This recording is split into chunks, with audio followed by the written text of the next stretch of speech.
small topic is tissue engineering. Tissue engineering. That is the third in medicine.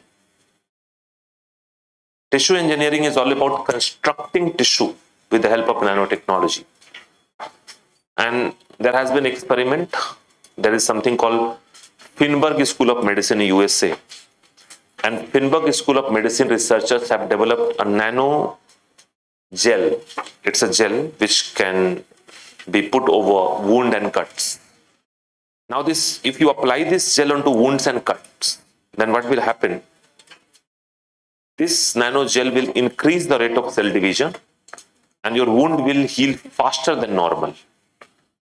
And that is what it is called tissue engineering, right? Tissue engineering is all about increasing the cell division to make the wound heal faster than normal one.